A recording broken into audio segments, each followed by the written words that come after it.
তো আজকের ভিডিওটা হলো যে সমাজকর্ম কাকে বলে। তো এই প্রশ্ন কিন্তু বিভিন্ন করতে পারে যে সমাজকর্ম কি, সমাজকর্ম কাকে বলা হয়, বা সমাজকর্মের সংজ্ঞা দাও, বা সমাজকর্মটা কি। তো একটি প্রশ্ন কিন্তু বিভিন্ন প্রশ্নটা করতে পারে। তো আমি এই প্রশ্নটা আজকে বলে দিব। তো এর আগে তোমরা নতুন হয়ে থাকলে চ্যানেলটা সাবস্ক্রাইব করবে, পাশে কনসেপ্ট করে ভিডিও দেখে লাইক করে নেবে। তো একটি প্রশ্ন কিন্তু বিভিন্ন ভাবে করতে পারে। তো অনেকেই বলো যে একটি প্রশ্ন বিভিন্ন ভাবে করতেই পারে না, তো উত্তরটা কিন্তু একই। তো এই প্রশ্ন কত ভাবে করতে পারেন সেটা বলেছি যে এই প্রশ্ন করতে হলে সমাজকর্ম কাকে বলে, সমাজকর্ম কি, সমাজকর্মের উদাহরণ দাও, সমাজকর্ম কাকে বলা হয়, সমাজকর্ম বলতে কি বোঝায়, সমাজকর্মের উদাহরণ দাও, সমাজকর্মের পরিচয় দাও, সমাজকর্ম বলতে কি বোঝায়, সমাজকর্ম কাকে বলা হয়, সমাজকর্ম কাকে বলে, সমাজকর্ম কি। তো বিভিন্ন ভাবে প্রশ্নটা করতে পারি, উত্তর কিন্তু একই।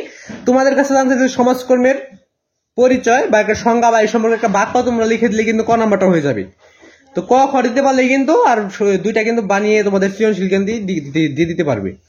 তো আজকে শুধু এটাই বলে দিব। তো এটা কিন্তু নতুন হয়ে থাকলে চ্যানেলটা সাবস্ক্রাইব করবে, পাশে কনসেপ্ট করে রাখবে। প্রতিটা প্রশ্ন তো সরাসরি গাইড থেকে দেখতে তো অবশ্যই চ্যানেলটি সাবস্ক্রাইব করে রাখবে। এবং তোমাদের প্রতিটা ক্লাসের টিক চিহ্ন উত্তর, সংক্ষিপ্ত প্রশ্ন, রচনামূলক প্রশ্ন উত্তর, সৃজনশীলের উত্তর, টিক চিহ্ন উত্তর সরাসরি গাইড থেকে দিয়ে তোমরা তাহলে সরাসরি গাইড থেকে দেখে নিতে পারো। তো তোমরা যে কোনো ক্লাসে যে সৃজনশীল দেখছি ওই সৃজনশীলের অবশ্যই ক নাম্বার থাকে। সৃজনশীল ক নাম্বার লিখে ইউটিউবে সার্চ করলে সৃজনশীলের সম্পর্ক তোমরা সরাসরি গাইড থেকে পেয়ে যাবে। যে আদায়টি সৃজনশীল করে দেখছি ওদের প্রথম সৃজনশীলের ক্ষেত্রে শুধুমাত্র সৃজনশীল ক নাম্বার লিখে ইউটিউবে সার্চ করলে এই সৃজনশীল সম্পূর্ণ উত্তরটা তোমরা সরাসরি গাইড থেকে পেয়ে যাবে। এবং টিক চিহ্নের ক্ষেত্রে শুধুমাত্র ভিন্ন ভাবে সার্চ করতে হবে, দুইবার সার্চ করতে হবে। যে আদায় টিক চিহ্ন দেখছে ওদের প্রথম টিক চিহ্ন মানে এক নম্বর টিক চিহ্ন প্রশ্ন লিখে ইউটিউবে সার্চ করলে এদের সবগুলো টিক চিহ্ন উত্তর তোমরা সরাসরি গাইড থেকে পেয়ে যাবে। যদি না পাও তাহলে যে আদায় টিক চিহ্ন দেখছে ওদের প্রথম টিক চিহ্ন মানে এক নম্বর টিক চিহ্ন প্রশ্ন লিখে আবার এই সামাজ লিখে সার্চ করবে, তাহলে তোমরা সরাসরি গাইড থেকে উত্তরটা পেয়ে যাবে। তাহলে তোমরা সরাসরি গাইড থেকে উত্তরটা দেখে নিতে পারো। এবং তোমাদের প্রতিটা ক্লাসের টিক চিহ্নের উত্তর সঙ্গে এবং সঙ্গীত প্রশ্ন লেগে এই সার্চগুলো সঙ্গীত প্রশ্ন উত্তরটা তোমরা সরাসরি গাইড থেকে পেয়ে যাবে। তো উত্তরটা দেখে না দাও সমাজকর্ম কি, সমাজকর্ম কাকে বলে, সমাজকর্মের উদাহরণ।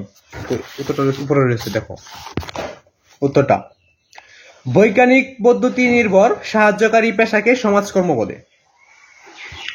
তো বৈজ্ঞানিক পদ্ধতি নির্ভর সাহায্যকারী পেশাকে সমাজকর্ম বলে। তো উত্তরটা তোমরা স্ক্রিনশট দিয়ে নাও বা খাতায় লিখে নিতে পারো, বা ভিডিওটা আবার পুনরায় দেখতে পারো যদি তোমাদের মনে না থাকে। তো ইউটিউবে সার্চ করলে তোমরা এগুলো পেয়ে যাবে। তো প্রতিটা প্রশ্নের তো সরাসরি আমি গাইড থেকে দিয়ে দিই। তো বৈজ্ঞানিক পদ্ধতি নির্ভর সাহায্যকারী পেশাকে সমাজকর্ম বলে। তো বৈজ্ঞানিক পদ্ধতি নির্ভর সাহায্যকারী পেশাকে সমাজকর্ম বলে। তো আজকে ভিডিও ভালো লাগলে চ্যানেলটা সাবস্ক্রাইব করবে, পাশে কনসাল্ট করবে, ভিডিও থেকে লাইক করে নেবে। আর যদি প্রতিটা প্রশ্নে তো সরাসরি গাইড থেকে যাও তাহলে চ্যানেলটা তো অবশ্যই সাবস্ক্রাইব করে রাখবে। তো আজকে ভিডিও বন্ধ, আর ভিডিও থেকে লাইক করে দিবে।